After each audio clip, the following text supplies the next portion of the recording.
ఉత్తరాంధ్ర విశాఖపట్నం మరి ముఖ్యంగా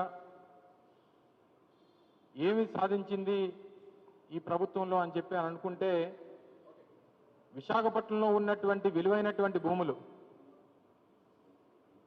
విశాఖపట్నంలో నడిబొడ్డున ఉన్నటువంటి రామకృష్ణ బీచ్ దగ్గర ఉన్నటువంటి 13 ఎకరాల భూమిని లూలు మాల్కి,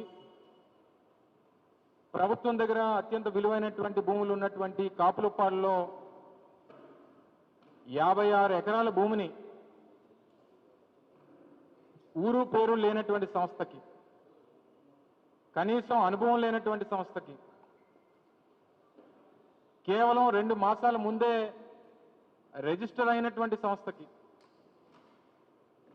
56.36 ఎకరాలు, దాదాపు 2,500 నుంచి 3,000 కోట్ల రూపాయలు విలువైనటువంటి భూమిని కట్టబెడుతూ రాష్ట్ర ప్రభుత్వం నిర్ణయం తీసుకున్నటువంటి విషయం మీ అందరికీ తెలుసు. దాదాపు 4-5 రోజులుగా రాష్ట్ర వ్యాప్తంగా దేశవ్యాప్తంగా పెద్ద ఎత్తున చర్చ జరుగుతూ ఉంది. అసలు ఈ కంపెనీ ఏంటి, ఈ కంపెనీకి సంబంధించినటువంటి బ్యాక్గ్రౌండ్ ఏంటి, ఆర్థికపరమైనటువంటి బలం ఏంటి, దీంట్లో ఉన్నటువంటి డైరెక్టర్స్ ఎవరు, అసలు ఈ సంస్థకు సంబంధించినటువంటి కార్యకలాపాలు ఏంటి, ఇవన్నీ కూడా పెద్ద ఎత్తున దేశవ్యాప్తంగా చర్చ జరుగుతూ ఉంది. వాళ్ళు ఏదో 5,728 కోట్ల రూపాయలు పెట్టుబడి పెడతామని చెప్పి ముందుకొచ్చారు. 5,728 కోట్ల రూపాయలు పెట్టుబడికి గాను మేము ఈ 56 ఎకరాలు ప్రభుత్వం కేటాయిస్తుంది అని చెప్పినటువంటి ప్రభుత్వం అసలు ఈ సంస్థ ఎప్పుడు స్థాపించబడింది? చంద్రబాబు నాయుడు గారు గత పాలనలాగే ఇది 4వ ముఖ్యమంత్రి. ఉమ్మడి రాష్ట్రంలో 2 సార్లు 19 సంవత్సరాల పాటు ముఖ్యమంత్రిగా పనిచేశారు. మళ్ళీ ఇప్పుడు 2వసారి ఈ రాష్ట్రానికి ముఖ్యమంత్రిగా పనిచేస్తూ ఉన్నారు. ఇది ఒక మోడస్ ఆపరెండిగా, అంటే షెల్ కంపెనీల సృష్టికర్తగా ఉన్నటువంటి చంద్రబాబు నాయుడు గారు ఇలా ఊరు పేరు లేనటువంటి కంపెనీలు తీసుకుని వచ్చి ప్రభుత్వానికి సంబంధించినటువంటి విలువైనటువంటి భూములు కట్టబెట్టి తద్వారా ఆయన లబ్ధి పొందుతున్నటువంటి విధానాన్ని ఇప్పటికీ కూడా ఆయన మారలేదనేటువంటి దానికి ఇది ఒక ఉదాహరణ. ఒక 4 రోజుల క్రితం రాష్ట్ర ఐటీ శాఖ మంత్రి గారిని ఒక జాతీయ సంస్థ జాతీయ మీడియా సంస్థ ఇంటర్వ్యూ చేస్తే ఆయన క్లియర్గా బహిరంగంగా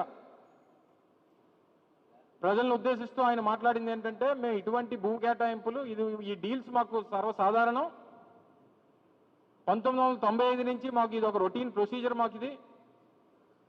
మాకు ఇది అలవాటు అనేటువంటిది నిస్సిగ్గుగా ఒక జాతీయ సంస్థకి ఇచ్చినటువంటి మీడియా ఇంటర్వ్యూలో ఆయన చెప్పినటువంటి కథనాలు మనన్నీ కూడా చూసాం. ఫిబ్రవరి 12వ తారీఖు 2025వ సంవత్సరం, అంటే ఇదే సంవత్సరం ఫిబ్రవరి 12వ తారీఖున మినిస్ట్రీ ఆఫ్ కార్పొరేట్ అఫైర్స్ ఒక కంపెనీని రిజిస్టర్ చేసి, ఆ రిజిస్టర్ చేసినటువంటి కంపెనీ ఏదైతే మినిస్ట్రీ ఆఫ్ కార్పొరేట్ అఫైర్స్లో ఉర్సా క్లస్టర్స్ ప్రైవేట్ లిమిటెడ్ పేరిట 12వ తారీఖు ఫిబ్రవరి రిజిస్టర్ చేసినటువంటి కంపెనీ ఇది. దీనికి భూ కేటాయింపులు మొన్న ఏప్రిల్ 2వ వారంలో భూ కేటాయింపులు 56 ఎకరాలు చేశారు.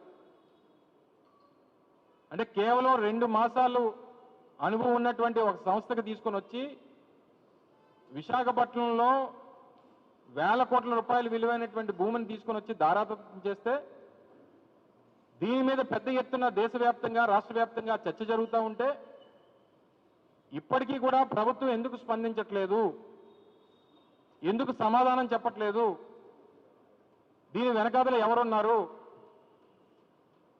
లేదా మౌనం అంగీకారంగా భావించమంటారా రాష్ట్ర ప్రజల్ని అని చెప్పి ఈ సందర్భంగా కోరుతా ఉన్నా. అంటే ఈరోజు ప్రతిపక్షంగా మేము చేసి చూపిస్తున్నటువంటి ఆధారాలు, అనేక మీడియా సంస్థలు చూపిస్తున్నటువంటి కథనాలు, ఇందులో మరి ముఖ్యంగా ప్రముఖంగా వైర్ అనేటువంటి సంస్థ ఒక మ్యాగజైన్ ఏదైతే డిజిటల్ మ్యాగజైన్ ఉందో చాలా పెద్ద ఎత్తున దీని మీద కసరత్తు చేసి ఒక ఇన్వెస్టిగేటివ్ జర్నలిజం ఈ సంస్థకు సంబంధించినటువంటి చేసి పూర్తిగా ఆధారాలతో సహా అన్ని కూడా దేశం ముందు పెట్టింది. నేరుగా ఈ రాష్ట్ర ముఖ్యమంత్రిని ప్రశ్నించింది. దీనికి తగ్గ సమాధానం చెప్పమని చెప్పి కోరుతా ఉంది. సరే, రాష్ట్రంలో మిగిలినటువంటి కొన్ని మీడియా ఛానల్స్, ఎల్లో మీడియా ఏదైతే ఉందో దీనికి వాళ్ళకి కనబడదు, వినబడదు. మిగిలినటువంటి ఛానల్స్ ఏమన్నా చూపిస్తే వీళ్ళు వైఎస్ఆర్ కాంగ్రెస్ పార్టీకి సంబంధించినటువంటి ఛానల్స్ అన్ని వాళ్ళ మీద ముద్ర వేస్తారు. మరి ఒక జాతీయ మ్యాగజైన్ అయినటువంటి వైర్ లాంటి ఒక అంతర్జాతీయ ఇది ఉన్నటువంటి సంస్థ, గుర్తింపు ఉన్నటువంటి సంస్థ, అటువంటి సంస్థ ఈరోజు ప్రత్యేకంగా దీని మీద కథనాలు నడుపుతూ ఉంటే ఎందుకు సమాధానాలు చెప్పలేనటువంటి పరిస్థితిలో ఉన్నారు? ప్రభుత్వం ఎందుకు స్పందించట్లేదు? సంబంధించినటువంటి శాఖ మంత్రి ఎందుకు స్పందించట్లేదు? సంబంధించినటువంటి అధికారులు ఎందుకు స్పందించట్లేదు?